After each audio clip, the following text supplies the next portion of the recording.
Hello बच्चों, चलिए प्रश्न को पढ़ते हैं। प्रश्न में दिया है प्रकीर्णव ए उत्प्रेरक के बीच तुलना कीजिए। तो इस प्रश्न की मुख्य अवधारणा है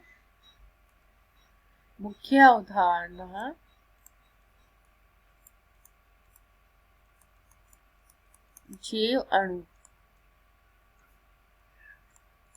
अणु। तो इसमें प्रकीर्णव जिसको एंजाइम भी बोलते हैं और उत्प्रेरक के बीच हमें तुलना करनी है। तो हम ये एक सारणी बना रहे हैं, ये इस प्रकार। तो पहले एंजाइम के बारे में देखिए। एंजाइम क्या है? ये एक उच्च अणुभार वाले नाइट्रोजन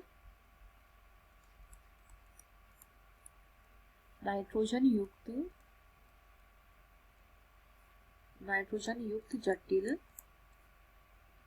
कार्बनिक पदार्थ है और ये प्राय जटिल संरचना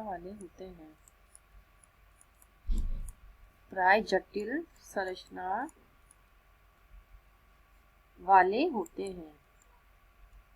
और जो उत्प्रेरक होते हैं ये क्या होते हैं? ये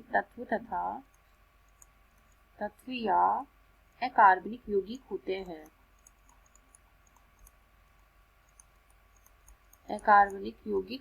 हैं। और इनका जो अणुभार होता है वो कम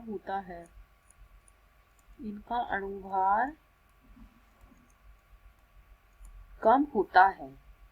दूसरा अंतर देखिए। दूसरा अंतर है जीवित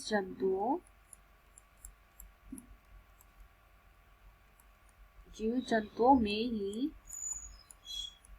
एंजाइम निर्मित होते हैं क्योंकि एंजाइम की जो प्रकृति होती है वह प्रोटीन की बने होते हैं। तो प्रोटीन प्रकृति इनकी होती है, लेकिन ये निर्जीव या अकार्बनिक जगत में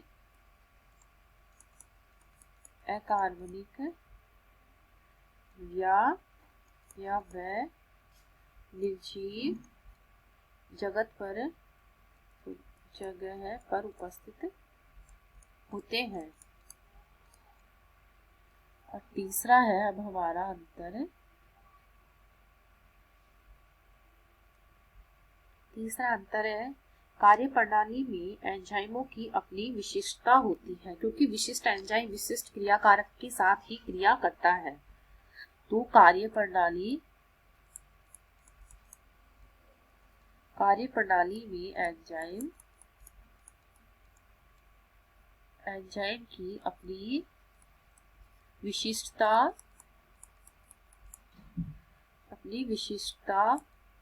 होती है। और ये सामान्य रूप से जो उत्प्रेरक होते हैं सामान्य रूप से सभी क्रियाकारकों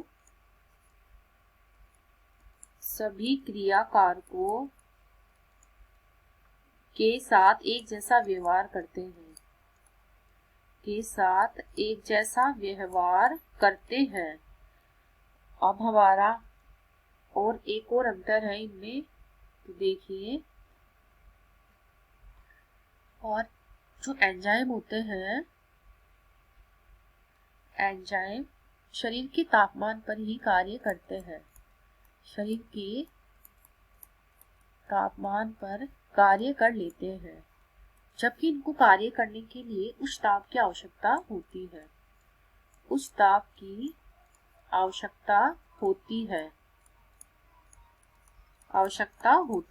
और ये पराबैंगनी किरणों पर नष्ट हो जाते हैं।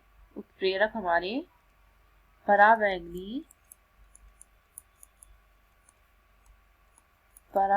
किरणों पर नष्ट हो जाते हैं, जबकि जो उत्प्रेरक होते हैं वो नष्ट नहीं होते हैं। तो ये है हमारे एंजाइम और उत्प्रेरक के बारे में कुछ अंतर। आशा करती हूँ आपको इस प्रश्न का हल समझ में आया होगा। धन्यवाद।